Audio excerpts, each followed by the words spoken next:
Hi, my name is Joseph Craig, and I'm the editor of the Scientific American Book Club.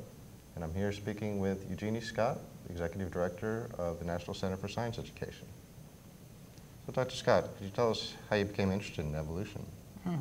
Well, that's kind of a fun story. When I was in junior high, my sister brought home a freshman anthropology book that had in it reconstructions of the early fossils, you know, like Peking man and Neanderthal man and all that. And I just was hooked. I thought this was the most fascinating thing I'd ever seen. On the other hand, since I graduated high school in 1963, there was no evolution in my high school textbook. I had to wait until I got to the university before I could actually study evolution. But I did, and remained fascinated by it ever since. Not just human evolution, but really evolution across the board. Okay. And then in 1980, you became involved in the fight to prevent teaching of creationism in the public schools in Lexington, Kentucky. Can you tell us what brought you to that fight? Yes, I had been collecting the literature of the creation science movement since 10 years earlier, and when I was in graduate school.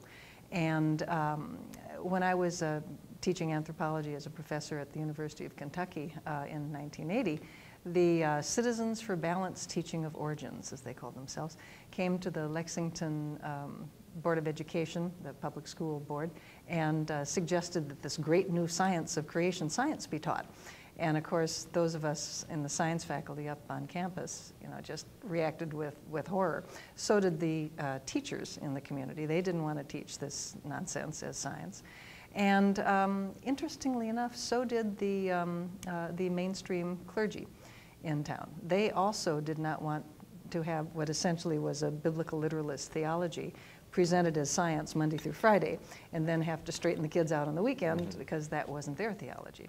So the scientists, the teachers, and the clergy all banded together to try to keep creation science out of the Lexington curriculum.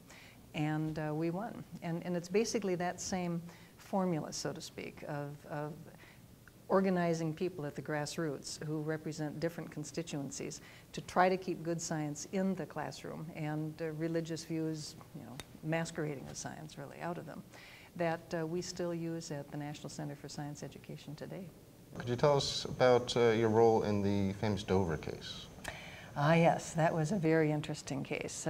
Dover, Pennsylvania School Board had been on our radar for a long time. We'd received calls from citizens there over the years about, you know, the school board trying to bring creationism in some fashion or another. And finally, in 2004, they did it. They passed a policy requiring that teachers had to teach intelligent design. And this came after a period of over a year of citizens there trying very hard to make the school board change its mind, moderate its policies, and just not do this. Teachers also were very active in trying to persuade the board to not do this, but finally there was nothing left to do except sue. So NCSE ended up as the advisor to the legal team on issues of creation science, on the science of evolution, on the history of the creationist movement, and it was a really strong partnership. They were incredible lawyers to work with. Could you briefly describe the judge's findings about intelligent design and its relationship to creationism? What was so powerful about the decision in Kitzmiller versus Dover was that it was a full trial, and the intelligent design people had their best shot at presenting a coherent and cogent explanation for why intelligent design was valid science and why it was pedagogically important to teach it. And we, of course, had the burden of showing that, no, intelligent design wasn't science. The only reason for teaching it was to promote a sectarian religious view. And the fact that it wasn't science meant that there was no valid pedagogical reason for teaching it. You can pull the wool over the public's eyes if they're only hearing one side of it, and if you're good at the merchandising and the framing of your arguments. It doesn't work quite so well in a court of law. And at the end of the trial, after the dust had settled, this Republican judge who is a churchgoer, who was appointed by George W. Bush, who did not have a big science background at all. He basically, he has said when requested to speak on this subject after the trial, that he just had a general liberal arts education. He went into law. He didn't go into science. But he was able to see that there was no there, that what the intelligent design people presented as valid science was, by their own admission, not considered valid science. What the intelligent design people presented as appropriate philosophy of science, the method of science, how do you conduct science, was, by their own admission, not valid. So it was actually not a difficult decision for the judge to make.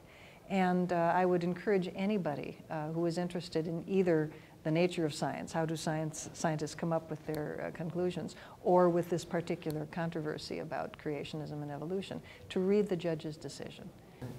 Well, thanks very much for speaking with us today, Dr. Scott. It's my pleasure. It's always delightful to be a guest of Scientific American. Thank you. I'm Eugenie Scott at the National Center for Science Education. There are really good science books that you can find at scientificamericanbookclub.com. Check them out.